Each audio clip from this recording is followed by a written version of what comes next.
Bonne année à tous, nous sommes ravis de vous retrouver pour un nouveau PAF, un PAF qui sera très en on, puisqu'on parlera de disparition, de commémoration et même de Benoît Hamon et de bien d'autres sujets. Et pour en parler, évidemment, il y a Stéphane Monson. Stéphane Monson. Oui, bon, toujours. Et bonne année, Patrice. Et bonne année, très bonne année à Bonne année vous. à vous. Sephora Lamani, non pas Namanon, mais bon, c'est comme ça. Bonjour Patrice. Comment ça va? Très bien, je suis heureuse de vous retrouver. Ben oui, heureuse de vous retrouver. Nous aussi, donc de la rédaction de TV Fil 78, entre autres. Jean-Luc Madec, comment ça va? Faudra monter le son. Ah oui, ben avec vous, c'est pas la peine, bien. parce que le son est tout à fait bon, si je peux dire. Et on accueille une nouvelle venue, c'est Isabelle Perraki. Ravi de vous retrouver. Alors, oui. je vous présente un peu. Vous avez été longtemps C'est danseuse dans le ballet de l'Opéra de Paris. Oui. Après quoi, vous avez fait Sciences Po. Après quoi, voilà, vous êtes spécialité plutôt dans l'art et dans la culture à fait. et dans les nouvelles tendances. Et puis, il y a peut-être un projet de fondation d'art contemporain dans les Yvelines. On en reparlera quand il sera un peu plus abouti, évidemment. Et à côté de vous, quelqu'un qui n'est pas dans la culture, mais qui aurait pu, s'il est éditeur, c'est Jean-Charles Lajoigny. Bonne année aussi oui. à vous. Tous mes voeux. Et tous nos voeux, évidemment, aux téléspectateurs. Alors, je disais, il y a beaucoup de on, et c'est vrai que le début de l'année a été marqué par 3 disparitions dans le milieu artistique. On a commencé par la chanson. C'est toujours Michel Delpech, le cinéma avec Michel Galabru, et puis la musique classique, chef d'orchestre et compositeur, avec Pierre Boulez. Laquelle de ces 3 disparitions, c'est un peu bête comme question, mais vous a le plus touché, le plus ému? Jean-Charles. Moi, c'est Michel Galabru, parce que je trouve que c'est un personnage, un comédien épatant, vraiment truculent. Moi, j'ai eu la chance, en plus, de le rencontrer à 2 reprises. C'est un type adorable, comme ça, pour déjeuner avec lui. Donc, parce que souvent, on peut se dire, les comédiens, enfin, les monstres sacrés, quand on les rencontre, on peut avoir une petite déception. Mais alors là, pas du tout. Ce type était absolument charmant. Et puis, effectivement, une filmographie, on peut sûrement mettre quelques critiques sur quelques-uns des films. Mais enfin, globalement... Il expliquait lui-même qu'il a fait beaucoup de films pour payer ses impôts. Mais moi, je trouve qu'il y a beaucoup de choses très amusantes, beaucoup de choses très émouvantes. Au théâtre, je l'ai vu aussi, c'était un type très bien. Et puis voilà, donc... mais bon, il y a quand même de grands films, comme Le Juge et l'Assassin. Absolument. Et puis, bon, mais j'aimais beaucoup... Enfin, Michel Delpech, c'est très triste aussi. Boulez un peu moins. Vous avez appris du dessert. Non, ce qu'il y a, c'est que la musique contemporaine, parce que vous dites musique classique, moi, c'est plus la musique contemporaine. C'est de la musique, essentiellement, compositeur évidemment de musique contemporaine. Moi, il y a un énorme chef d'orchestre, à mon avis. Je suis plus sensible à quand il dirige un orchestre que sa musique, qui, moi, m'émeut pas tellement, mais c'est peut-être parce que je la connais pas même assez. Chirac aimait quand même le marteau sans maître. Hein, oui, mais enfin, Chirac, il aime aussi les haïkus et le soumis. Donc... Isabelle? Boulez, je pense, l'opéra a fait dernièrement une programmation de Noël, les fêtes de Noël, avec une programmation qui était un petit peu en écho au travail de Boulez. Donc c'était un peu prémonitoire, sans le savoir. C'est vrai qu'on fait maintenant des hommages avant. Oui, c'était pré-mortem. Complètement. Et puis Michel Delpech, pour le coup, je pense à lui en tant qu'acteur, parce que je l'avais découvert ainsi dans un film qui s'appelle L'air de rien, et où il jouait son propre rôle, et il était, on va dire... Un propre rôle mis en abîme, parce qu'il était, ruiné, considéré comme un acteur, un chanteur un peu ringard, exactement, déchu, ruiné, oublié de tout. C'était très touchant, c'est un très joli film où son rôle était très émouvant. Et vous avez raison de le rappeler, parce que c'est une facette peu connue au fond de sa personnalité. Jean-Luc? Toute disparition est triste, les 3 sont évidemment tristes, et il y en aura hélas d'autres, vous savez bien, dans le courant de l'année. Cependant, l'un me marque plus, c'est Michel Delpech, parce que l'homme qu'il était, le photographe de la société à travers ses chansons, qui était cet artiste, fera que, au même titre que Brel, Brassens et bien d'autres, il restera probablement dans la mémoire collective pour très longtemps. C'est vrai. C'est vrai. Je dirais que moi, ce serait plus Michel Galabru, parce que bon, c'est pas ma génération, mais c'est celui qui m'a le plus touchée. Alors, si c'est parce que le média était le cinéma ou pas, mais j'aurais tendance à dire, Michel Galabru. Stéphane Monson? Les 3. Les 3. Non, général. Non, mais surtout, non. Moi, Boulez, j'aimais bien en tant que chef. Boulez dans Debussy, je crois, La Mer, Ravel, c'était ou notamment ou Ravel. Enfin, il y avait. Moi, j'aime beaucoup la musique. Alors, sa musique, Boulez compositeur, je n'y parvenais pas. J'ai une grande passion pour celui qui fut son maître, pour Olivier Messiaen. En revanche, sa musique, vraiment, enfin, j'ai essayé à plusieurs reprises, c'était assez compliqué quand même. Delpech, j'ai presque été étonné d'être un peu triste de sa disparition. Enfin, bon, ce qui était étonnant, c'est le bruit que ça a fait, parce que ça fait par exemple 10 minutes ou un quart d'heure dans le journal de 20h de France Télévisions, de France 2. C'est quand même assez étonnant, mais c'est la preuve que ça marquait quand même quelque chose. Ça a marqué, c'était comme disait Jean-Luc, hein, ça a raconté quelque chose. Ça a raconté une vie, une société. Et Galabru, là, je l'ai vu parfois dans des rôles classiques. Le gendarme, j'aimais pas. Il y avait un rôle dans lequel, enfin, c'était un rôle assez secondaire, mais dans un film que j'aime beaucoup, de la troupe des Branquignoles, avec Robert Derry et Colette Brosset. C'était le petit baigneur, où il jouait le rôle de Scipion, l'époux de Colette Brosset.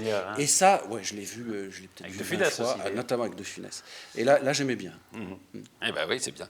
Et ben moi, oui, c'est ça. C'est vrai que Michel Galabru, moi, je me suis aperçu que j'avais vieilli, puisque je n'imite plus que des gens qui sont morts. Avant, c'était le Nord, maintenant, c'est la mort. Michel Galabru sort de ce corps. Oui, absolument. C'est vrai qu'on prend un coup de vieux. J'ai imité Mitterrand aussi, donc on commémore. Donc on commémore donc les 20 ans de la mort avec... alors ça c'est assez traditionnel, c'est-à-dire que les deux présidents au fond que retiennent les Français, c'est De Gaulle et Mitterrand. Hein. Stéphane, c'est à peu près ça. Mais alors, qu'est-ce qui explique à votre avis au fond la popularité qui reste de Mitterrand? Moi, je me souviens des années 83-84, où quand il se déplaçait, il était sifflé comme c'était pas possible. Il ne pouvait pas faire un pas. Enfin, il y avait des manifestations absolument partout. Et il a réussi, évidemment, à rebondir, ce qu'il a fait plusieurs fois dans sa carrière. Mais même, si je peux dire, il rebondit après sa mort. Moi, je pense que l'un comme l'autre, si tant est qu'on puisse les rapprocher, ont été des présidents de rupture. De vraies ruptures. De Gaulle et Mitterrand. Oui, pas de rupture annoncée ou de rupture rhétorique, à la différence de Pompidou, alors qu'il a plutôt été dans une continuité. Giscard, on a parlé de la petite alternance, mais enfin, c'était quand même un continuum. Le changement de la continuité, d'ailleurs. Le changement, c'était voilà, absolument. Et puis, voilà, il y avait aussi du charisme c'est important ou c'est pas important, je sais pas, mais qu'on retrouve peut-être un peu moins chez les autres, et puis peut-être une sorte de président à l'ancienne, un peu comme les Français. Est-ce qu'il n'y avait pas plus de pouvoir, d'abord, pour la politique? Est-ce qu'on ne regrette pas? Est-ce qu'on n'a pas... Il y a forcément une nostalgie de l'époque, hein, aussi. Je pense que c'était le seul président décoré de la Francisque aussi. Donc ça marque aussi une rupture. Non, mais c'est vrai que c'était... Est-ce que ce n'était pas une époque, ou la dernière époque, au fond, où la politique avait encore un peu de pouvoir et sur la société, et sur l'économie? Sans doute, mais je ne suis pas sûr que ce soit... ça qui explique. Non, je pense pas. L'un comme l'autre étaient des chefs d'État écrivains. Alors, Pompidou aimait l'art moderne. Ceux qui ont suivi, voilà, c'est pour moi une espèce de président à l'ancienne dans les fondements de la Ve République. Oui, c'est des présidents issus de la guerre aussi. Enfin, voilà, deux présidents issus de la guerre, l'un et l'autre, qui se sont combattus d'ailleurs très ardemment. Voilà, je pense que c'est pour ça qu'on les associe. Je voudrais mettre un tout petit bémol, parce que tout le monde se vautre dans cette commémoration et cet anniversaire, mais c'est essentiellement quand même les hommes politiques et les gens qui ont le pouvoir et les journalistes. Je ne suis pas du tout persuadé que l'opinion publique et que l'ensemble des Français soient si nostalgiques que ça de Mitterrand. Les sondages, si je peux dire, les sondages pour Mitterrand sont bons. Oui, mais enfin, il n'y a pas quand même d'enthousiasme, de liesse. Voilà, comme le deuxième, enfin voilà, si on se souvient des présidents de la République, il y a De Gaulle et Mitterrand. Quoi. Après, les les deux personnages, je crois, sont reconnus par le peuple français comme des hommes d'État. Oui, absolument. Je suis d'accord tout à fait avec ce que dit Stéphane à propos de ces phénomènes de rupture, pour l'un comme pour l'autre. 58, De Gaulle rompt avec la 4e République, et Mitterrand, en 81, rompt avec une longue période de gouvernance à droite. Clairement, je crois qu'on reconnaît dans ces deux personnalités politiques des hommes d'État qui, en plus, ont cette capacité tout à fait extraordinaire, appréciée par le peuple français, d'être dans une espèce de démarche aristocratique de la politique. Nous avons coupé la tête de Louis XVI, ça ne vous a pas échappé, et on s'en est jamais remis, ça ne vous a pas échappé non plus. Et donc on est toujours à la recherche de monarques chez nous. Et d'ailleurs, il y a un côté monarque chez l'un et chez l'autre. Voilà, il est évident qu'aujourd'hui encore, le peuple français reste à la recherche du monarque. C'est vrai que d'ailleurs, l'auteur du coup d'État permanent n'a rien modifié les institutions de la Ve République quand il était au pouvoir. Sephora ? Après, c'est d'autant plus mis en lumière que donc, les deux sont morts. Moi, je suis persuadée que, alors je ne lui souhaite pas bien sûr, mais que le jour où Chirac viendra à mourir, ça va vraiment émouvoir les foules. Il a déjà... Dès qu'ils n'exercent plus le pouvoir, déjà, ils remontent dans l'opinion. Hein. Non, mais je suis sûre vraiment que lorsque Chirac sera plus de ce monde, de la même façon, on lui rendra hommage. Mais est-ce qu'il sera à ce niveau-là? Je ne suis pas tout à fait certain. Qu'il y ait une sympathie pour Chirac, elle existe déjà d'ailleurs, mais qu'il soit considéré au niveau de Gaulle et de Mitterrand, je suis un peu moins sûr, moi. Je ne crois pas. Mais... Je ne sais pas, je pense qu'avec le temps, il y a aussi une forme de cristallisation d'un mythe, en fait, qui se construit autour d'un homme d'État défunt, et qu'avec le temps, ça a tendance à ancrer un peu ça. Mais vous avez, par exemple, quand il est mort, vous étiez enfant. Vous étiez à peine né. Je suis née en 88. Oui, c'est ça. Eh ben oui, non, mais donc voilà. J'étais petite. Vous n'avez même pas connu son 1er septembre. C'est vrai. Non, moi, ça m'émeut pas tant. Après, au niveau de la culture, il a fait beaucoup. Donc, en cela, c'est quand même... Enfin, j'y suis pas insensible. Isabelle ? Mais d'aller rechercher des figures fortes comme ça du passé est quand même un peu symptomatique d'un vide... politique, de représentants politiques. Une nostalgie aussi peut-être d'une époque où la politique semblait avoir un peu de pouvoir, même si c'était pas tout à fait... si c'était plus un mythe. Disons, le verbe était puissant. Le verbe était puissant. Et il y a des symboles aussi, la main dans la main avec Kohl, enfin des choses comme ça. C'était aussi des présidents qui étaient plus rares que ceux qu'on a. C'est-à-dire que maintenant, Hollande, on le voit tous les jours. Oui, ça avait commencé avec Sarkozy. Continue, hein. Avec Sarkozy, on trouvait qu'on le voyait trop. Enfin, c'est un absent par rapport à Hollande, qui est tous les jours. Là, en ce moment, il est dans un mois de vœux et de commémoration. Au mois de février, je ne sais pas ce qu'il inventera, mais il est tous les jours présent. Il n'y a pas un journal télévisé où on ne le voit pas. Mais je veux dire, les médias ont aussi changé. L'affaire Mazarine, aujourd'hui, elle ne dure pas autant qu'elle a duré. Enfin, le secret ne dure pas autant qu'elle a duré sous Mitterrand. Enfin, ça me paraît assez évident. Mais du coup, on se montre... On sait plus les choses. Les hommes politiques sont obligés de jouer avec ça, ce qui sont très compliqué dans la façon de faire de la politique. Et en se montrant tout le temps... Mais concernant Mitterrand, sachant que 2 Français sur 3 ont gardé un très bon souvenir de Mitterrand, est-ce que François Hollande ne cherche pas à s'attribuer certaines images, certaines valeurs de... Eh bien, justement, on y vient, parce que peut-être que les commémorations servent aussi un peu à ça. C'est-à-dire qu'il y a eu le 11 janvier, vous vous souvenez, après les attentats de Charlie, où beaucoup de Français ont défilé, notamment Place de la République, où il y a eu une sorte d'union nationale, qu'on a retrouvée un petit peu, mais peut-être un degré moindre après le 13 novembre. Et Mitterrand, alors si on continue ce parallèle, Mitterrand a été réélu en 88 sur le slogan « La France unie ». Est-ce que, avec toutes ces commémorations, cet appel, on voit bien à l'Union nationale que fait un peu François Hollande, il ne marche pas sur ces traces-là et il n'essaye pas de refaire ce qu'a fait Mitterrand et ce qui a réussi à Mitterrand? Bien sûr, parce que de toute façon, en 2017, en tout cas à l'heure actuelle, on est quasiment sûr qu'il y aura un candidat républicain face à une candidate du Front National. Donc celui qui sera élu sera forcément élu sur une idée d'union et de... Oui, tout à fait. Ça, oui, mais ce n'est pas spécialement de la récupération de politique mitterrandienne. Oui, je pense qu'on pourrait difficilement proposer autre chose aujourd'hui. Que le fait justement de se vouloir rassembleur, de proposer une France forte et de chercher à obtenir, afin de fédérer un maximum. Donc c'est pas tant mitterrandien, c'est plus qu'aujourd'hui on peut difficilement proposer autre chose. Non mais on voit bien qu'il joue sur des symboles. On parlera peut-être tout à l'heure de la déchéance de nationalité, mais on voit bien qu'il essaye d'avoir des propositions qui vont au-delà des clivages politiques habituels, enfin de la droite et de la gauche, donc d'être un peu le rassembleur de la France. Non, Jean-Luc ? C'est là-dessus qu'il va faire sa campagne. Enfin, il l'a déjà d'ailleurs commencé. Oui, c'est ça, il commence. Il l'a commencé depuis on voit bien venir, quoi. janvier 2015, ce que je trouve absolument scandaleux d'ailleurs, parce que quelque part, hélas, ces tragédies que vivent les Français en janvier 2015, puis en novembre 2015, sont épouvantables. Et je trouve absolument incroyable qu'à ce niveau de leadership, on surfe sur ses craintes pour devenir d'un seul coup le protecteur de la nation. Enfin, je veux dire, c'est une véritable honte.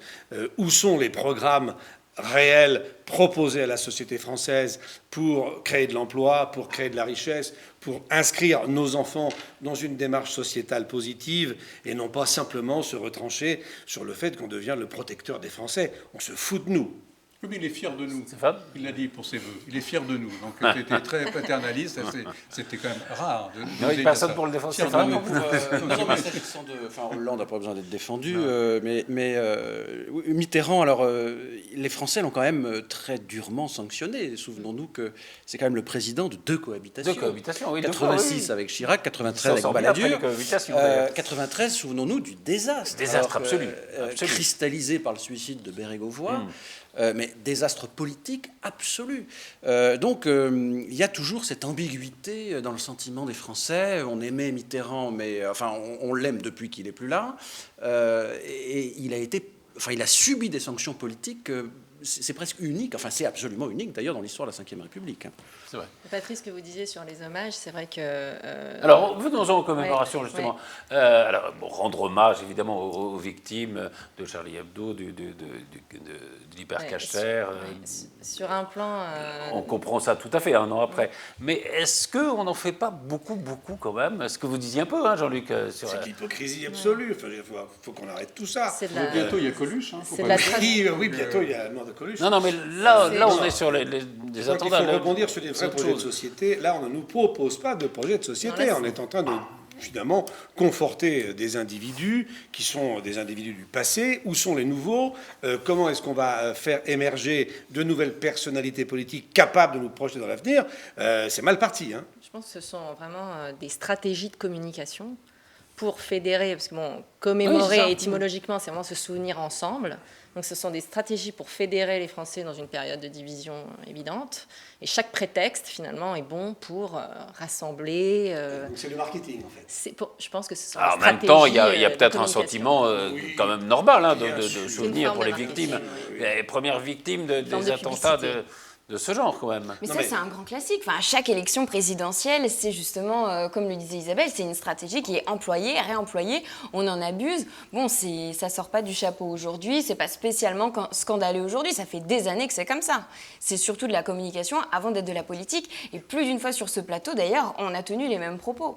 Sauf qu'il faut rompre avec ces très mauvaises habitudes. Ah oui, on est bien d'accord. Voilà. Mais ça fait des années qu'on aurait dû rompre avec ça. Enfin, quelque part, on est. Non, mais là, je parle de la commémoration du mois de janvier, des attentats du mois de janvier. Oui, mais là, c'est parce que c'est l'événement. On ne peut pas passer à côté non plus. Oui. Mais est-ce que, est-ce qu'on n'est pas toujours dans le regard vers le passé, quoi, plutôt que. On peut en tout cas faire autrement. Qu'est-ce que nous continuons à faire aujourd'hui, à part à pleurer sur notre sort ? Est-ce que nous avons pris des mesures réelles pour que ces choses-là ne se produisent pas ? Parce qu'après le janvier, il y a eu le 13 novembre quand même. Absolument. Et nous avions déjà déclaré, nous avions entendu ces déclarations au mois de janvier 2015, après les attentats de Charlie, à quel point nous allions prendre toutes les mesures pour que ça ne se reproduise pas. Vous avez vu le carnage du 13 novembre. Bon, voilà, stop. Il faut que maintenant nous puissions nous projeter dans l'avenir. Or, qu'est-ce qu'on nous propose dans l'avenir ? Hélas, un État policier. Alors, on va rester dans la pensée unique. Peut-être Stéphane sur la commémoration d'abord. Je trouve que c'est un peu sévère. C'est pas que de la com, c'est devenu de la com par la force des choses. Mais justement, j'avais déjà cité cette phrase que j'avais attribuée à Renan, mais en réalité c'est Mitterrand qui avait repris Ernest Renan et qui disait « Une nation, c'est le souvenir d'un antique cimetière ». Et j'y crois assez. La fonction de commémoration, c'est vrai, c'est se souvenir ensemble. Et ce souvenir ensemble, c'est, comme on dit, comme disent les sociologues, faire nation. On ne peut pas regarder vers l'avenir sans savoir d'où on vient, avoir d'où on vient et sans se construire une histoire commune. Ouais. Et l'histoire, elle se construit au présent. On construit l'histoire maintenant. Est-ce que c'est qu'on est en train de construire une histoire récente, au fond, peut-être, oui, avec, on construit une histoire contemporaine. Ouais. En balayant l'histoire. Non, mais on substitue. Il n'y a pas de vraie, de fausse histoire, il y a une histoire construite. L'histoire, c'est une construction. On balaye, on dit que la France n'est pas un pays de racines chrétiennes. C'est ça. Alors là, du coup, l'histoire ne compte plus du tout. Là, on dit, ben non, ça, c'est pas vrai. Mais là, Jean-Charles, vous mettez... Et en revanche, mais on se reconstruit, alors que comme vous le dites, une nouvelle histoire, disons, on commémore un événement. Ok, très bien. Mais l'histoire d'un jour n'efface pas l'histoire d'avant. La France, c'est aussi les racines chrétiennes, c'est aussi Jeanne d'Arc, c'est aussi... Est-ce que c'est pas une nouvelle forme de rituel, justement ? Si, c'est ce que dit Stéphane un peu, oui. Enfin, il y a un rituel, mais il y a une fonction. Enfin, je suis assez convaincu qu'il y a, je pense au bouquin de Pierre Nora sur les lieux de l'histoire, etc.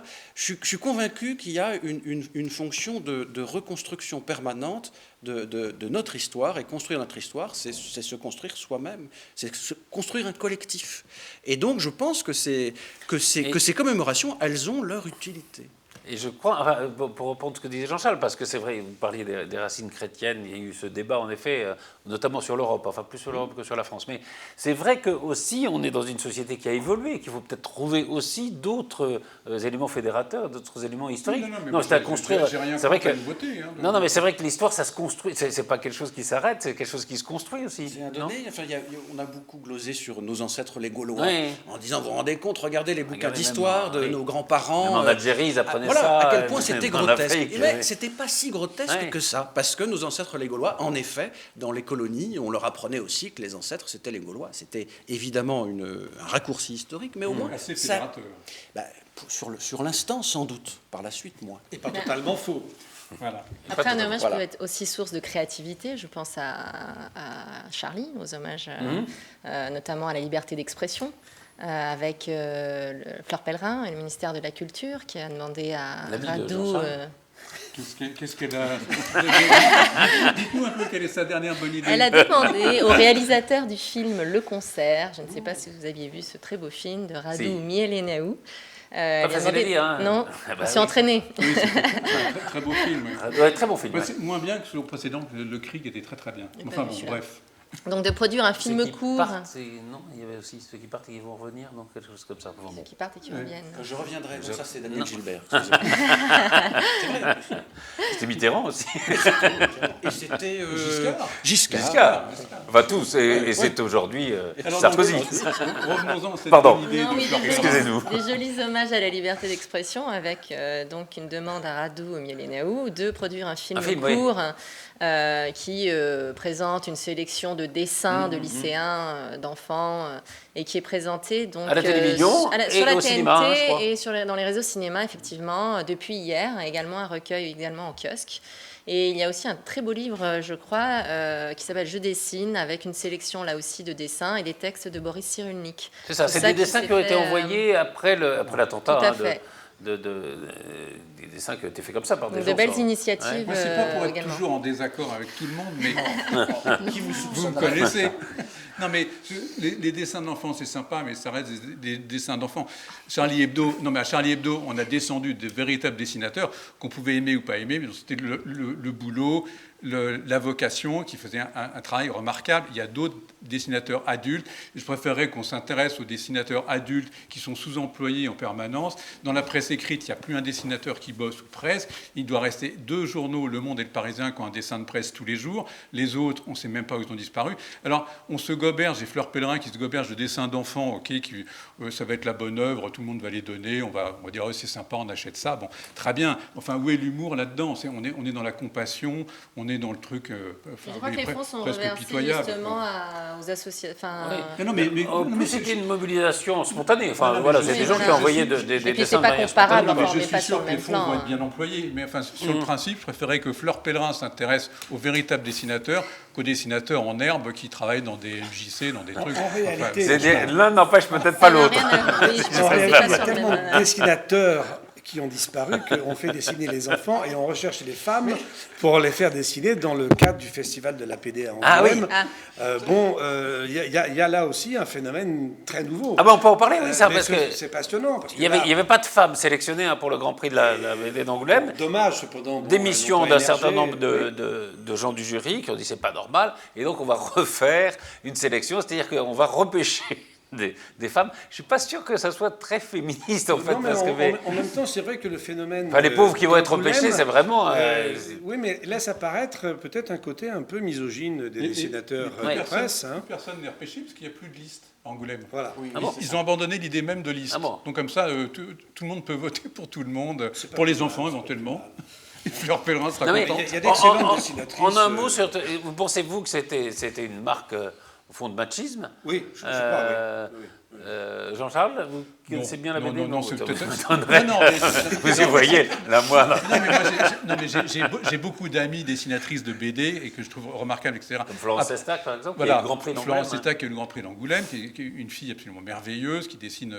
Ses bouquins sont à hurler de rire, c'est très bien dessiné. Donc tout ça est évident. Maintenant, je n'ai pas vu cette année quelle était la sélection avec que des hommes. Peut-être est-ce que ça méritait que des hommes, je ne sais pas. Moi, je trouve que, encore une fois, c'est faire injure aux femmes que de dire il faut être là parce que c'est la parité. Si une année, il n'y a pas de bouquin remarquable dessiné par une femme, c'est pas un drame. Enfin, je veux dire... en plus, c'est une tempête dans un verre d'eau. Plutôt un milieu de mecs. Plus, dessinateurs, sûr, il y a oui. plus d'hommes dessinateurs que de femmes dessinatrices de BD. Vous disiez tout à l'heure, Jean-Luc, et on peut en parler, voilà qu'on va... Alors, il y a ce projet de loi dont on parle beaucoup. On connaît encore que ce qu'on a dit le Monde, donc tout ça n'est pas affirmé, mais qui serait un projet de loi qui prévoit notamment un renforcement considérable des pouvoirs de la police, des pouvoirs des préfets, au détriment du pouvoir des juges judiciaires. Jeudi, il y a eu un abruti là, avec son hachoir d'arriver devant un commissariat avec un faux gilet. Il a fait une erreur de communication, ça lui a coûté la vie. En criant à la Akbar, évidemment, il a été descendu tout de suite. On ne sait pas s'il y a eu beaucoup de sommations ou pas. Mais enfin, est-ce que ça vous inquiète ou pas? Est-ce que vous dites, après tout, voilà, on est comme dit Hollande ou Valls, on est en guerre et donc il faut prendre les moyens de la guerre? Ou est-ce que vous êtes inquiet quand même de ce renforcement? C'est très inquiétant parce qu'en réalité, nous sommes déjà dans la pensée unique depuis longtemps, dans le politiquement correct depuis 2 décennies. Maintenant, on rentre dans un état policier. Alors, quand on montre du doigt Marine Le Pen et son parti, quelque part, nous sommes en train de dériver vers un état totalement contrôlé. On contrôle la pensée, on contrôle la façon d'exister en politique. Maintenant, on entre dans un état policier. Je trouve ça dangereux. Alors, en même temps, c'est la conséquence, évidemment, d'une naïveté crasse face à laquelle nous avons été confrontés depuis une trentaine d'années. On a tout laissé faire, on a tout laissé courir. Et là, d'un seul coup, je dis, oh là là, il y a danger. Alors, il y a danger. Ça a fait 130 victimes le 13 novembre dernier. Ça a tué une dizaine de dessinateurs humoristiques en janvier 2015. Il est temps d'ouvrir les yeux. En même temps, hélas, la société française n'a pas été assez attentive à cette façon de voir la politique, de voir la société, de voir la façon de communiquer. Et moi, je trouve que l'État policier, la pensée unique et le politiquement correct sont 3 éléments extrêmement dangereux qui nous amènent à la dictature. Il faut s'en méfier comme de la peste. On peut avoir un risque de dictature, selon vous? On est déjà dedans. Peut-être pas exagéré. Non, ça ne vous inquiète pas, vous? Non, franchement, je ne suis pas inquiet. Enfin, moi, ce qui m'inquiète, c'est qu'il y ait des cinglés qui attaquent un commissariat avec une hachette et un faux truc. On risque d'en voir de plus en plus des cinglés. Non, mais c'est pas ça. C'est ça qui terrorisme, c'est aussi des abrutis et des crétins. C'est ce qui m'inquiète véritablement. C'est ça. C'est la multiplication potentielle des actes débiles, de gens qui vont se précipiter comme ça, machette à la main, pourquoi pas un égouttoir, enfin n'importe quoi. C'est ça qui est inquiétant. Après, l'État policier, il ne faut pas exagérer. Ça vous inquiète pas? On en est loin. Enfin, je veux dire, on en est loin, mais le projet, quand même, ça transfère vers l'administratif des pouvoirs qui étaient jusque-là qui appartenaient au judiciaire. et sans tellement de contrôle du juge judiciaire. Je trouve qu'on ferait beaucoup mieux de s'inquiéter de la légitime défense, enfin tout ça, il y a quand même des de la mise aux normes. Non, mais c'est la mise aux normes de la pensée qui est plutôt inquiétante. C'est pas la dérive policière. Je veux dire, les médias tenus par le gouvernement, enfin, sont véritablement tenus par le gouvernement. Les nominations sont faites quasiment maintenant directement par le gouvernement. Je veux dire, et ça, personne ne s'en inquiète. Enfin, je veux dire, on a nommé notre ami Michel Fil directeur de l'information. Il n'y a pas eu une personne pour dire, tiens, c'est quand même un peu curieux. Est-ce que non, bah non, tout le monde trouve ça normal. Alors, imaginons Sarkozy qui aurait pris un de ses copains, enfin, d'un bord politique. Je veux dire, les gens auraient dit, mais quelle honte. Ça a été fait. Non, ça a toujours été fait. Mais non, alors c'est pas pour ça que c'est bien. Non, on pouvait plus le faire. Mitterrand, ça vous l'a dit. Non, mais justement, on a dit qu'il fallait arrêter. On a dit qu'il fallait arrêter. Et c'est De Gaulle. De Gaulle, c'était quand même perfide qui venait annoncer, le ministre de l'Information, qui venait annoncer les changements du journal télévisé. Je suis bien d'accord, mais on pouvait espérer que les choses s'améliorent. Or, visiblement, ça ne s'améliore pas. pas. En même temps, vous avez quand même une prolifération des médias qui fait que c'est quand même plus compliqué de contrôler les médias. Non, on ne peut pas dire que le service public et Radio France brillent par leur... Il n'y a pas que ça, mais enfin, c'est quand même important. C'est 5 chaînes de télé et 7 chaînes de radio, c'est pas complètement anodin. Donc, on est loin du projet de loi, pardon. Non, mais c'est pour ça. Demandez ce qui m'inquiétait. Moi, ça m'inquiète. Le projet de loi, vous êtes inquiet ou pas? Alors, si le projet de loi est tel... C'est celui qu'on dit. Oui, est tel, mais ça, je ne le crois pas. S'il est tel que le monde l'a présenté, c'est parfaitement inacceptable. Mais pas une seconde. C'est inimaginable. En revanche, j'ai cru comprendre, alors là aussi, un ballon d'essai, communication, enfin moi je m'y perds, je ne sais pas qui dit quoi, enfin bon, ni qui fait quoi. D'après ce que j'ai cru comprendre des déclarations du Premier ministre, il y aurait des garanties de prévues. C'est-à-dire qu'on ne peut pas à chaque fois réaliser de manière pérenne, parce que la loi, elle n'est pas là à titre d'exception. Elle est là pour rester, a priori, dans l'ordre juridique pour un moment, même si une loi peut défaire une autre loi. Mais on ne peut pas à chaque fois avancer un pas en direction d'un plus sécuritaire sans prévoir les garanties qui vont avec. Mais quelles sont les mesures qui vous semblent vraiment inacceptables? Parce que moi, je manque de concret. J'ai pas... Encore une fois, il faut dire que ce qu'on en connaît n'est que ce qu'a publié le Monde. Mais voilà, dans ce qu'a publié le Monde.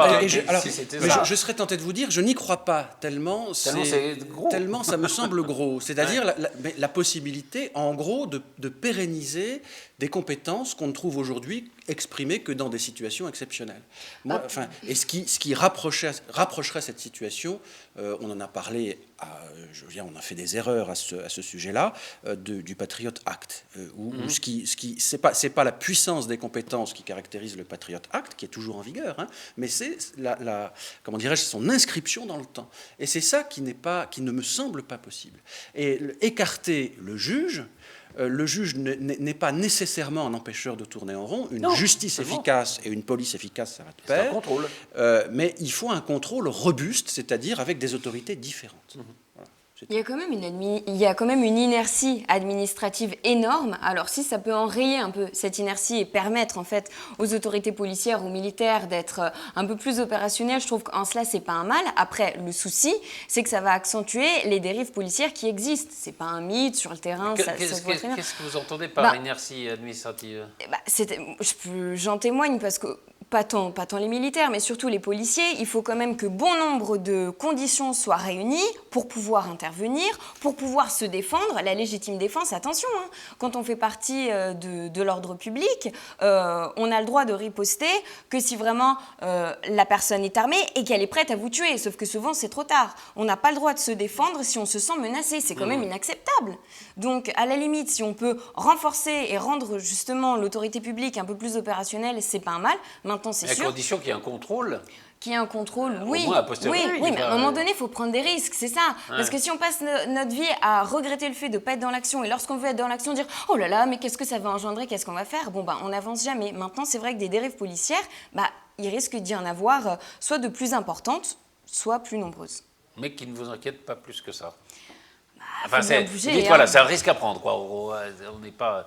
Je ne sais pas si vous avez vu le reportage. Il y avait un des reportages qui m'a frappé, moi, sur les attentats de janvier, notamment de Charlie Hebdo. Il y avait les policiers de la BAC qui étaient là avant même que les frères Kouachi ne tuent la rédaction. On peut s'interroger là-dessus, c'est très grave. C'est quand même Au grave. même titre d'ailleurs que la société française continue de s'interroger pour savoir qui a mis la pièce d'identité d'un des frères Kouachi dans la voiture. Ah oui, non, vous êtes dans le... Ah oui, l'attentat. vous êtes dans le... Ça, ce sont malheureusement des choses, ce sont des choses pour lesquelles nous n'aurons jamais de réponse. Je reviens quand même, moi, sur le débat précédent, si vous le voulez bien, Patrice. On a fait un sacré choix de société, mine de rien. Sur ce plateau, la dernière fois, je disais que les coûts de la sécurité pour l'ensemble du territoire étaient faramineux. Aujourd'hui, il y a des sociétés privées qui mettent des dizaines de milliers de bonshommes qui ont entre 25 et 50 ans devant les supermarchés, les centres commerciaux. Hier, j'étais dans un centre commercial, je crois que mon épouse a dû ouvrir son sac 7 fois. Bon, voilà des quantités d'individus qui sont tous rémunérés à plein temps, dans des salaires que vous connaissez comme moi. Ils sont extrêmement nombreux. Évidemment, ils ne servent en rien la production. Ils sont là pour nous contrôler et pour nous rassurer, étant entendu que chacun sait que ça ne sert strictement à rien. S'il y a un mec qui met une bombe quelque part, il la mettra. Par contre, depuis déjà plusieurs décennies, nous nous plaignons de ne pas avoir suffisamment d'enseignants pour prendre en charge nos enfants dans les écoles. On a des classes surchargées, 35, 40 élèves. Mais non, mais la question n'est pas là, bien entendu. On ne va pas mettre un vigile à enseigner l'instruction civique ou les mathématiques. Le latin et le grec. Mais quand même, le choix de société que nous avons fait depuis, grosso modo, 30 ans, on sait très bien où il allait aboutir. Notre bêtise, la naïveté globale du système que nous avons accepté est telle que nous en sommes là aujourd'hui. Et finalement, là, aujourd'hui, nous sommes en train de dépenser des fortunes pour des sécurités qui sont obsolètes, alors que nous avons toujours 35, 40 gamins dans des classes surchargées dans des zones souvent difficiles qu'on n'arrive plus à éduquer correctement, d'où derrière des incivilités dans les écoles qui sont en surnombre maintenant. Donc, on a fait un très mauvais choix de société. Oui, mais vous comprenez qu'il y a un besoin dans l'opinion de sécurité, d'être rassuré. Bien sûr, mais voyons, ça c'est aujourd'hui, c'est incontestable, après les drames que nous avons vécus, il faut le faire maintenant. Mais prévoyons tout de suite, et j'attends, moi, le personnel politique qui va pouvoir nous dire ce qu'ils vont prévoir pour les décennies qui viennent. Est-ce qu'on va continuer à ouvrir nos sacs devant les magasins jusque dans les années 3000 ou est-ce que nous allons nous décider enfin à éduquer nos enfants de façon convenable pour qu'on revienne à une civilisation apaisée? Voilà la question que je pose aux politiques, moi, aujourd'hui. Et vous risquez d'attendre peut-être longtemps. Enfin, je la pose, en tout cas. Responsabilisation. Oui, Isabelle, non? Non, je suis d'accord avec cette idée de responsabiliser, effectivement. On n'a pas le droit, c'est qu'on n'a pas le droit d'être d'accord. C'est le principe de base. On appelle le principe du Lajoigny. Non, mais c'est un problème, là on traite un problème de fond, alors que c'est bien au fond, on est plus dans des solutions de forme, plus que dans des solutions de fond. Donc, de toute façon, alors, pour en revenir à ce projet de loi, Stéphane, vous avez raison, on en sait pour l'instant que ce qu'en a dit le monde, et peut-être qu'il ne sera pas exactement celui-là. Il y a ce débat aussi sur la déchéance, et alors qui est formidable, sur la déchéance de nationalité, où tout le monde se déchire, tout le monde prend des postures, qu'on soit pour ou qu'on soit contre, d'ailleurs. On est dans la posture, alors que tout le monde dit, mais on sait que ça ne sert à rien, que ça n'empêchera strictement rien, et que c'est un principe. Oui, c'est un principe. Non, mais c'est pour ça que je dis que c'est une posture. C'est-à-dire que dire que quelqu'un qui a commis des actes de terrorisme, qui a été terrorisme et qui a été condamné définitivement puisse perdre la nationalité française ne me paraît pas un truc totalement scandaleux. Donc c'est ceux qui disent oh là là c'est scandaleux, je comprends pas. Mais en même temps, ceux qui exigent ça pour voter une réforme de la Constitution, ça ne me paraît pas non plus tout à fait indispensable. Enfin, non, c'est vrai. Après, il y a peut-être... Je veux dire qu'on est dans la symbolique et dans la posture. Il y a peut-être une chose, c'est que bien évidemment, le type qui va se faire exploser dans la foule, ils s'en foutent d'être français ou pas français. Mais disons que si le type n'est pas a dans l'idée de finir ou de passer quelques 10 années de prison, je pense que toute personne à peu près sensée préfère passer 10 années de prison en France que de l'autre côté de la Méditerranée, quitte à passer un petit peu de temps derrière les barreaux. Donc je pense que là, c'est plus agréable d'avoir la nationalité française que de ne pas l'avoir. La déchéance ne serait... Non, la déchéance ne serait effective qu'une fois la peine accomplie et la condamnation définitive. Donc c'est pas fait pour aller... son séjour en prison. C'est ça qui est dommage. Mais bon, cela dit... Et encore que les prisons françaises, je ne suis pas sûr que ça soit des 5 étoiles. Hein, non, mais loin de moi, j'ai jamais pensé ça. Et l'état des prisons françaises est assez scandaleux. Mais enfin, il est quand même bien supérieur à ce qu'on peut connaître et voir de l'autre côté de la Méditerranée. Donc ça, il y a hélas pas photo. Après, je ne sais pas, parce que là, j'ai vu que Taubira était toujours pas d'accord. Oui, non, mais tous les jours, elle remarque un nouveau désaccord. C'est inquiétant que tout le monde se focalise sur un débat dont les mêmes disent que ça n'a aucun intérêt. Moi, ce qui m'inquiète un tout petit peu, c'est parce que ça rejoint le débat de tout à l'heure, c'est la preuve du manque total d'autorité du président.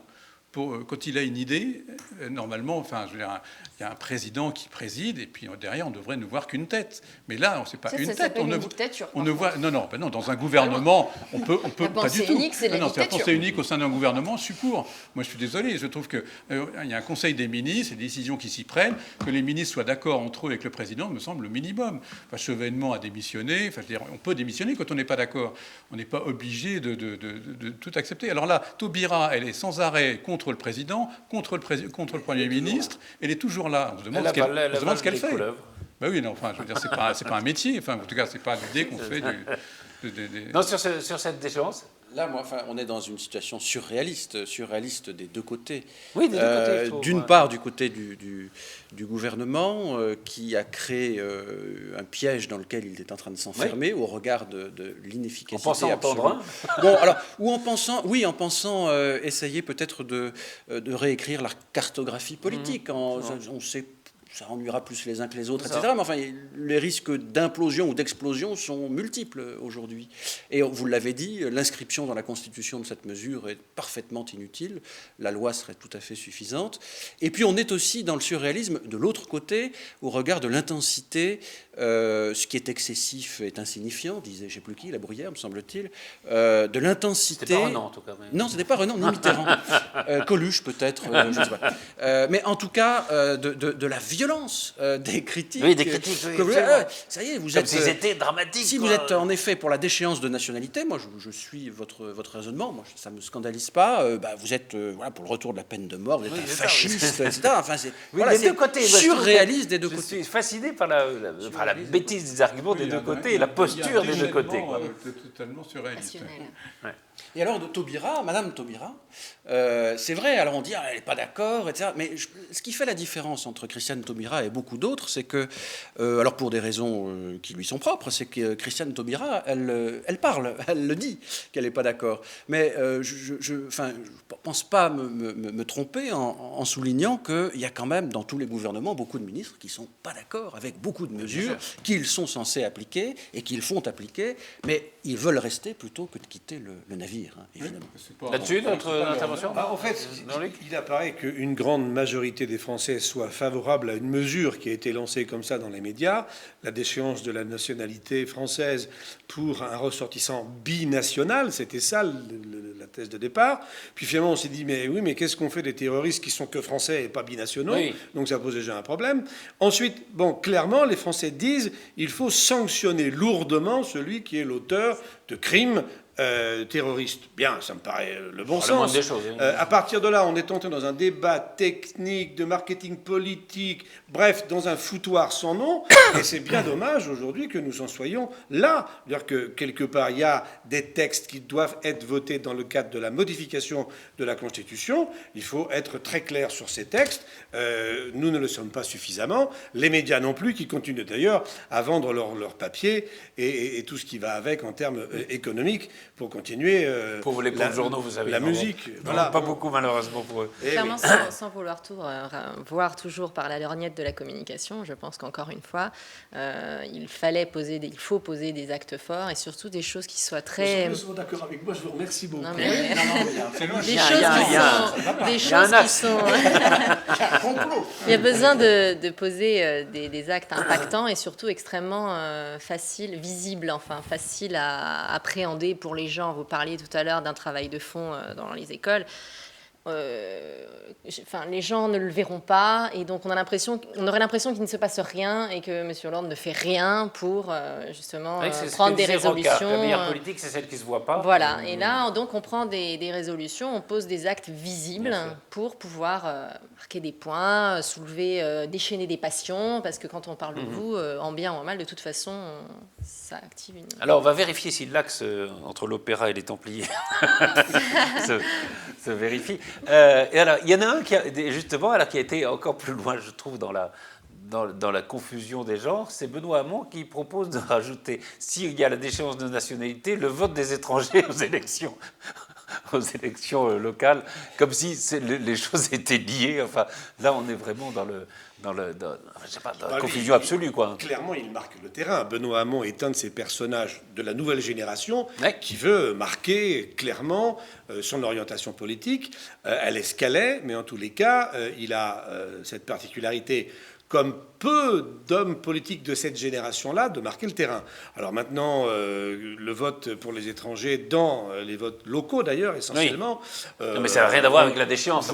Évidemment, absolument rien, mais il a aussi quitté ses mandats locaux. Alors voilà, il a quitté ses mandats locaux. Clairement, c'est un garçon qui est en train de s'inscrire dans une démarche politique à l'échelon national.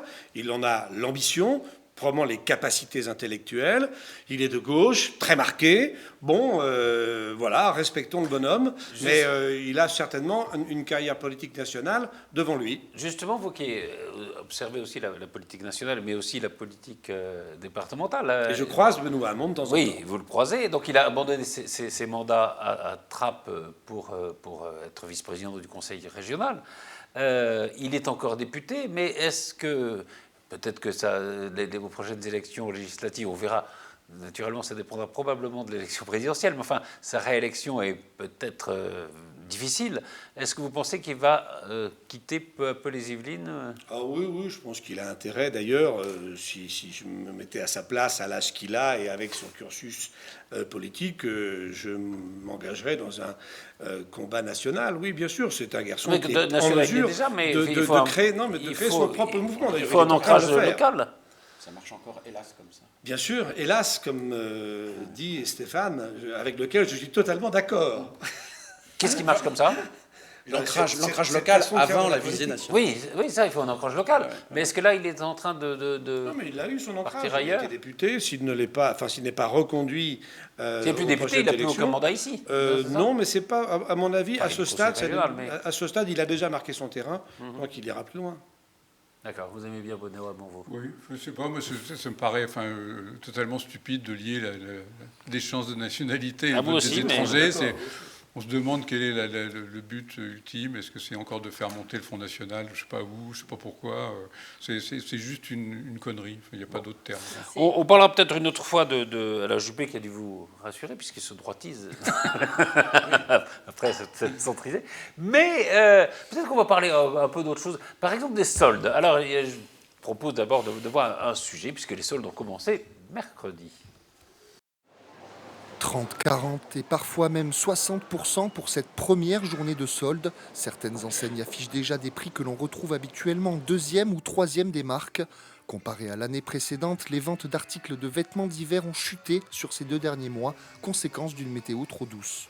D'habitude, sur les produits démarqués, on commence avec 20%. Cette année, on n'a absolument rien à 20%, mais on commence à 30%. Et ça monte sur des pièces à manches jusqu'à, je vous dis, 60% dès l'entrée des soldes. C'est jamais arrivé. Le climat, mais aussi les attentats du 13 novembre ont freiné les clients jusqu'à mi-décembre. Dans ce grand centre commercial du Chesnay, où le directeur attend 40% de fréquentation supplémentaire par rapport à une journée classique, la sécurité a elle aussi été renforcée. Nous avons donc renforcé les points stratégiques et les contrôles aux entrées avec un nombre supplémentaire d'agents.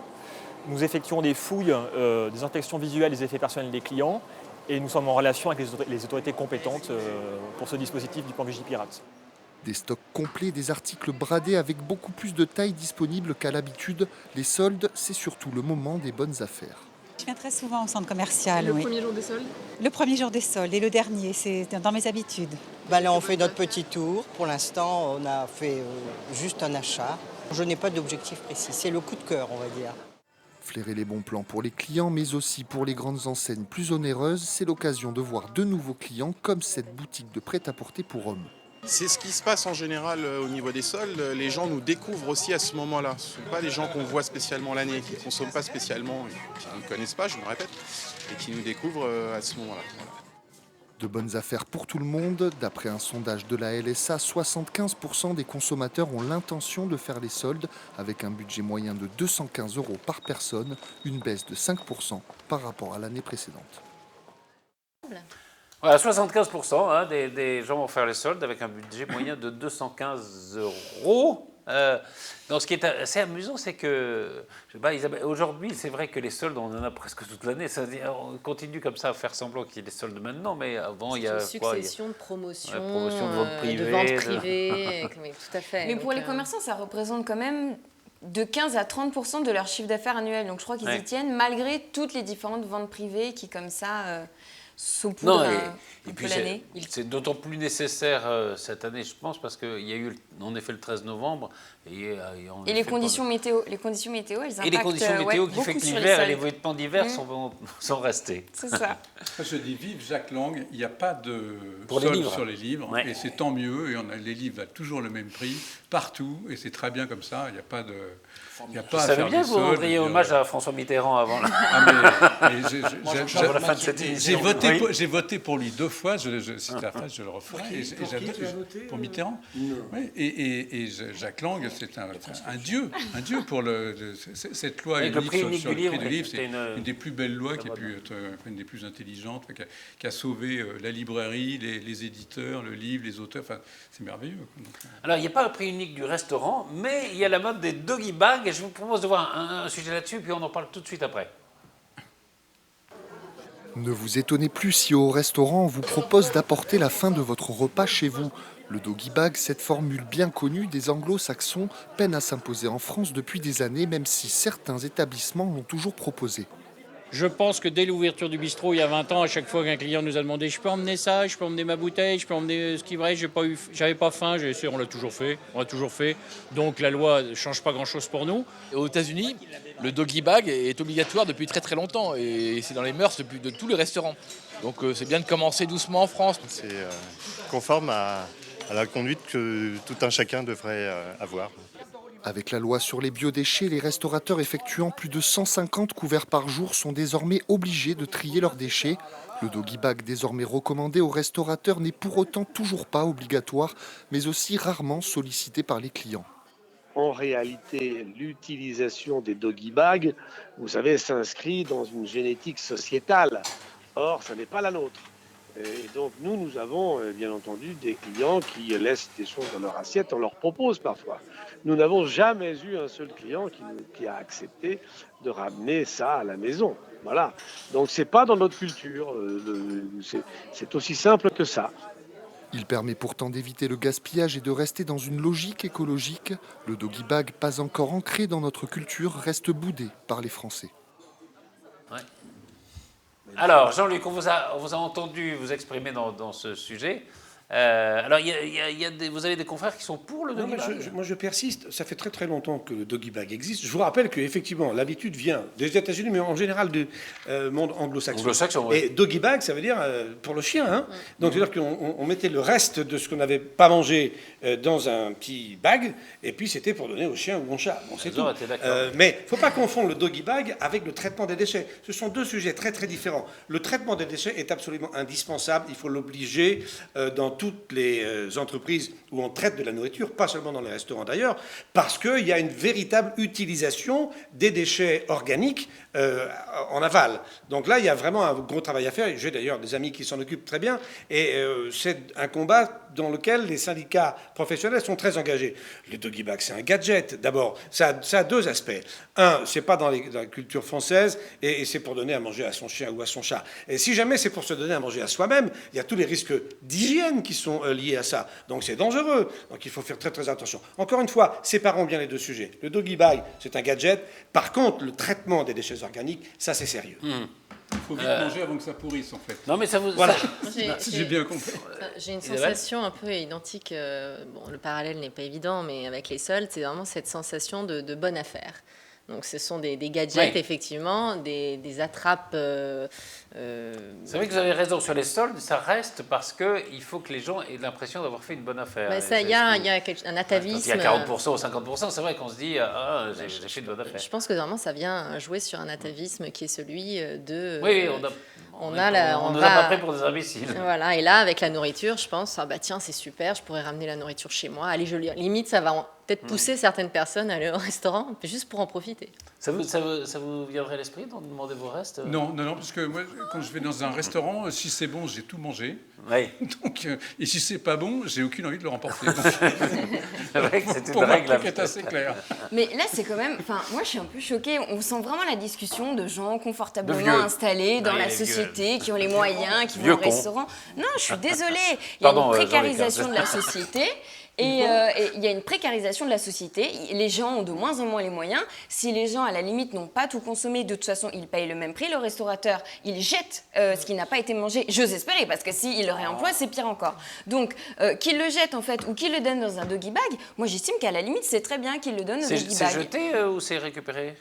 Mais c'est jeté. De plus en plus dans le restaurant, maintenant, c'est récupéré pour être traité ensuite. C'est modifié. C'est pas remis dans des assiettes, évidemment. Non. Pas. Mais en tout cas, le traitement des déchets organiques, doit s'inscrire maintenant dans nos habitudes, parce que là. Mais vous avez raison de distinguer tous les deux. C'est vraiment deux sujets très très différents. Alors après, moi je trouve que le doggy bag, c'est peut-être qu'aussi ça dépend aussi des styles de restaurant. Vous avez raison. Non, c'est valable. Non, mais si vous allez dans un grand restaurant, c'est fort. Je veux dire, un précaire, il va pas aller dans un 3 étoiles Michelin en disant j'ai pas tout à fait assez, je vais repartir avec. Mais là, les gens qui minent, les gens n'en demanderont pas dans un 3 étoiles parce que ça fait partie de l'éducation. Mais à la limite, t'es dans un petit resto. C'est dommage parce que c'est là que c'est meilleur. Mais chacun est libre de faire comme il veut. Mais t'es dans un petit resto, t'as pas mangé ta côte de bœuf en entier, tu dis je la mangerai bien ce soir. Voilà. Mais oui, mais là on est dans du confort justement. Il y a des gens qui n'ont pas que le confort. Voilà, les doyens des facultés, évidemment. Il y a des gens qui n'ont pas les moyens. Je voudrais savoir quel précaire vous connaissez, parce que le précaire qui tape des... Non mais elle parle d'elle, elle parle des étudiants, elle parle... Le précaire à côte de bœuf, c'est une nouvelle notion. Ça vient vraiment taper sur là encore une fois, cette sensation que ça vous appartient. Vous l'avez payé, c'est votre dû, quelque part on vous le doit, quoi. Et donc comme les gens aiment profiter de leur dû, et aiment qu'on leur rende ce qu'il est à eux, c'est dans cet esprit-là. Absolument. Voilà, il faut que chacun y trouve son compte. Eh bien, c'est sur cette morale que nous allons terminer cette émission. Merci à tous les 5. Et j'espère vous retrouver très vite, je pense une quinzaine de jours en principe, pour un nouveau PAF. Merci à tous et encore bonne année à vous tous.